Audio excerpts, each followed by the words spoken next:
Orang menghalalkan musik, sedangkan sudah jelas dalam hadis dikatakan musik itu haram.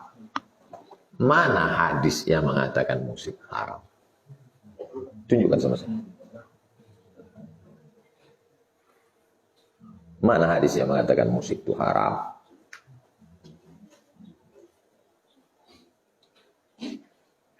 Jelas nih hadisnya. Hadisnya mana?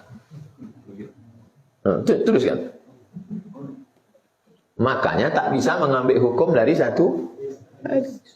Metode yang dipakai itu namanya metode maudhu'i. Tentukan satu tema, kumpulkan ayat, kumpulkan hadis, lihat ijma', pakai qiyas. 4 yang disepakati. Quran, hadis, ijma', qiyas. 4 ini sepakat. Yang 6 lagi tak sepakat.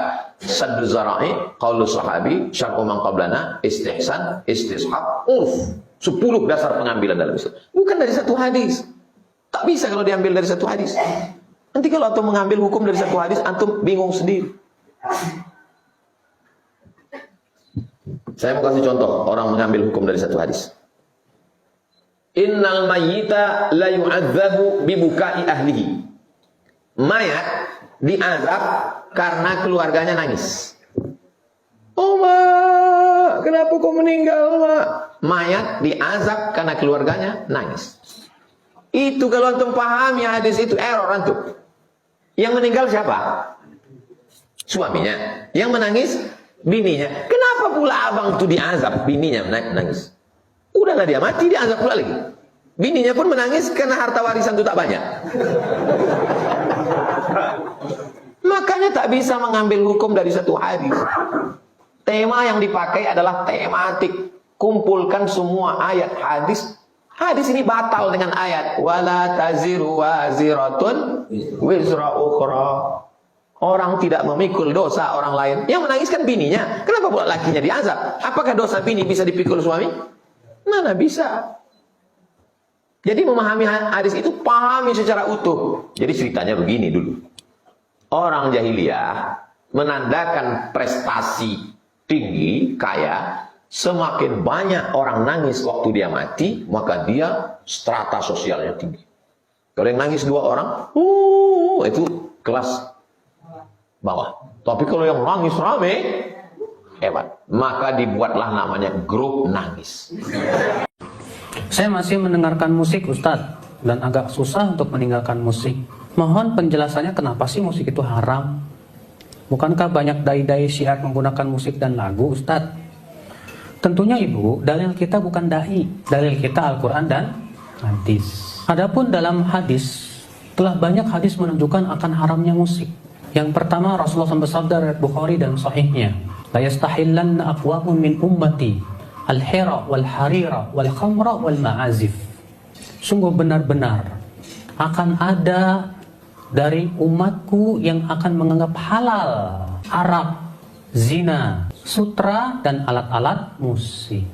Lihat, Rasulullah mengatakan akan ada dari umatku menganggap halal ini semua. Hadisnya saya dalam riwayat Bukhari, ibu-ibu sekalian. Dalam riwayat Ibnu Majah, Rasulullah SAW bersabda, sayakunu khasfun wa qadfun wa maskhun. Faqila mata dhalika ya Rasulullah? Qal idza dhaharatil ma'azif wal qainat. Nanti benar-benar akan ada bumi yang akan ditenggelamkan, dilempari dengan batu, dan orang-orang yang dirubah akhlaknya dan rupanya. Lalu para sahabat bertanya, kapan itu terjadi ya Rasulullah? Kata Rasulullah, apabila telah muncul alat-alat musik dan biduanita. Ibnu Hajar Al-Haytami dari ulama mazhab Syafi'i berkata, para ulama seluruhnya sepakat akan haramnya musik. Siapa yang mengatakan bahwa musik masih diperselisihkan, kata beliau apa?